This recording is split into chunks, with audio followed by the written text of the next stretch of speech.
Halo sahabat ya, hari ini kita akan membahas satu perusahaan lagi yang di-request oleh teman-teman kita, merupakan perusahaan yang bergerak di bidang baja. Langsung aja kita lihat sektor yang satu ini memang dulu sangat berat sektornya, karena waktu itu banyak sekali saingan daripada produk-produk impor China yang lebih murah. Bahkan nggak menutup kemungkinan lebih bagus lagi ya, udah murah, lebih bagus. Maka memang persaingan tersebut sangat susah ditekuni, apalagi perusahaan baja yang satu ini juga, yang memiliki fundamental yang saya lihat sih memang lumayan kurang bagus ya. Nanti kita akan lihat sama-sama. Nama perusahaannya adalah Ladang Baja Murni Tbk, dengan kode emiten LABA atau kita panggil aja Laba. Meskipun namanya Laba, tetapi mereka masih mengalami kerugian pada kuartal ketiga tahun 2022. Wow, memang berat banget sektor baja yang satu ini. Kita mulai dari beritanya terlebih dahulu. Dari beritanya sih aman-aman aja ya.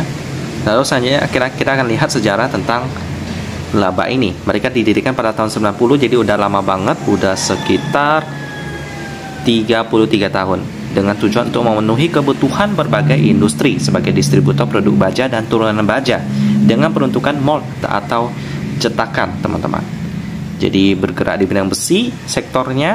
Bagaimanakah prospeknya? Ya bisa dibilang untuk sekarang sih cukup berat ya, karena sektor besi itu kan biasanya untuk pembangunan, properti, konstruksi. Tapi sektor tersebut sekarang udah mulai lagi lesu karena inflasi. Lalu bukan hanya inflasi, suku bunga juga tinggi untuk meredam inflasi ya. Jadi kebijakan pemerintah menaikkan suku bunga biar inflasinya itu tertahan di 2%. Kalau sekarang sih di Indonesia aja inflasinya udah sekitar pada tahun 2022 itu 5%-an. Jadi harus dikecilkan, jadi harus menaikkan suku bunga. Sekarang suku bunga sih udah di 5%-an sih dari Bank Indonesia. Jadi karena suku bunga tinggi, maka konsumsi juga akan berkurang. Karena itu sektor properti yang paling terdampak biasanya ya. Jadi ya laba juga akan terdampak. Selanjutnya kita akan lihat prospeknya. Tadi memang kurang bagus ya untuk tahun ini ya, karena suku bunga masih tinggi. Sekarang kita akan lihat pemegang sahamnya. Kita tambahkan laba di sini biar lebih kuat pencariannya. Nah ini dia. Cuma ada satu berita tentang mereka mencatatkan kelebihan permintaan pas mereka melakukan IPO pada tahun 2021. Jadi untuk pemegang saham sih aman. Selanjutnya kita akan lihat laporan keuangan daripada laba ini, di mana porsi publiknya itu 20%, jadi masih aman di bawah 50%. Adiatama Global Invest sama memegang 47%. Sekarang kita lihat laporan keuangannya. Dan seperti biasa di IDX nggak bisa dimasuki, jadi kita langsung download dari websitenya ya. Kuartal ketiga 2022. Kita download lalu kita buka. Dan ini dia. Kita lihat dulu kasnya seberapa banyak. 803 juta rupiah. Tipis banget memang kasnya ya. Liabilitas jangka pendeknya aja udah mencapai 2,7 M. Memang gede banget sih dibandingkan kasnya yang cuma 803 juta rupiah. Jadi dari sisi keuangannya udah nggak bagus ya. Cash rasionya cuma 20%. Jadi patut dihindari sih perusahaan seperti ini kalau mereka bukan bergerak di bidang bank, di mana pinjaman mereka itu bunganya tinggi, setahun bisa sampai 7-10%. Jadi kalau mereka nggak bisa bayar hutang, ya udah nunggak lagi, bunganya bertambah, malahan nanti bisa kena tuntut PKPU karena nggak bayar sesuai dengan perjanjian. Ya, seperti ini. Untuk liabilitas jangka pendeknya aja kita coba lihat ya, hutang banknya berapa banyak. Hutang banknya 892 juta rupiah, sisanya utang usaha 1,7 triliun. Lalu liabilitas jangka pendek juga utang banknya 2,9 triliun. Jadi memang banyak sekali hutangnya. Selanjutnya kita lihat dulu penjualan bersihnya, pendapatannya datang dari mana. Kalau kita lihat di sini penjualan bersihnya sih 10 M di sini ya. Beban pokoknya 5,6 M, jadi akhirnya laba kotornya dapat 4,5 M. Cuman di sini beban umumnya cukup tinggi, akhirnya mereka mengalami kerugian 3,9 M. Jadi masih cukup tinggi dari beban umum dan administrasinya ya, seperti besi, gaji karyawan juga tinggi. Itu yang menjadi beban. Di sini sih pendapatan lain-lain datang dari jasa giro, penjualan aset tetap juga ada, lalu ada laba rugi resiko juga ada. Cuman beban bunga pinjamannya yang juga agak tinggi, 333 juta rupiah, sama beban lain-lainnya. Akhirnya dapat juga ruginya makin nambah ya. Akhirnya laba atau ruginya itu sekitar komprehensif ya, minus 3,3 M. Akhirnya per yang didapatkan juga minus, margin udah pasti minus ya, jadi pernya juga minus. Ini udah bukan petanda yang baik sih.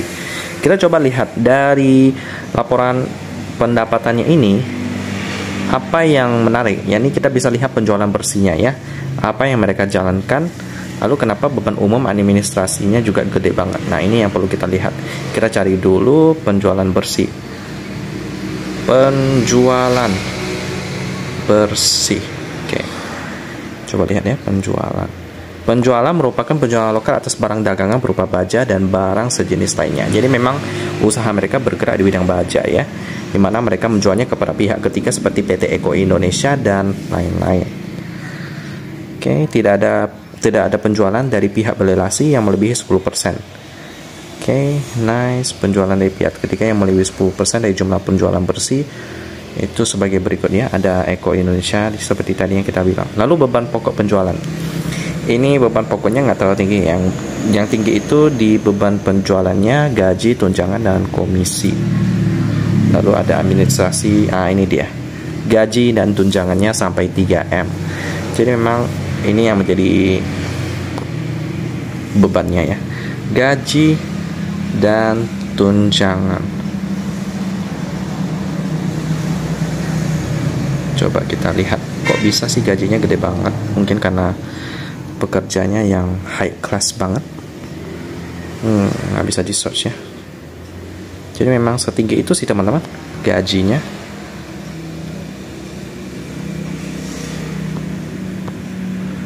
Beban pensiun perusahaan ditentukan melalui perhitungan aktuaria secara periodik dengan menggunakan metode projected unit credit dan menerapkan asumsi atas tingkat diskonto dan tingkat kenaikan gaji. Oke. Tingkat kenaikan gajinya 6% per tahun gitu ya. Usia pensiun normalnya 55 tahun, tingkat pengunduran diri 1,2%, tingkat kecacatan 10%, tingkat kematian TMI 4 ya, itu saya kurang tahu sih. Tingkat kenaikan gaji 6%, tingkat diskon per tahun 7,25% gitu ya. Memang tingginya di gaji dan tunjangan sih. Itu yang membuat laba ini bisa mengalami kerugian meskipun penjualannya cukup tinggi sih. Penjualannya 10M ya, tapi itu nggak mampu membalikan keadaan daripada laba ini. Jadi dia harus meningkatkan pendapatannya biar bisa melebihi daripada beban yang dibebankan kepada pendapatannya. Jadi laba ini dari sisi pernya udah nggak bagus nih, keuangan juga nggak bagus. Jadi sekarang kita lihat judgement terakhirnya, yakni turnover-nya belum mencapai 1M. Lebih tepatnya dia itu mencapai 111 juta rupiah. Nggak bagus ya, kurang liquid dan juga harganya cenderung menurun kalau kita lihat. Jadi kalau ditanya laba ini menarik atau tidak, pastinya tidak dong ya. Kalau mau referensi lain perusahaan baja sih sepertinya dari watchlist saya sih nggak ada ya. Perusahaan baja memang agak kurang bagus sih, kurang bagus labanya. Jadi ya, kalau mau perusahaan batubara banyak banget saya. Ada ITMG, Adro, Indi, Hurum, Embab, Mcor. Itu semuanya udah mau bagi dividen pada tahun ini. Yang paling dekat sih ITMG. Kemarin udah naik 5% karena ya prospeknya yang dividennya bisa sampai puluhan persen.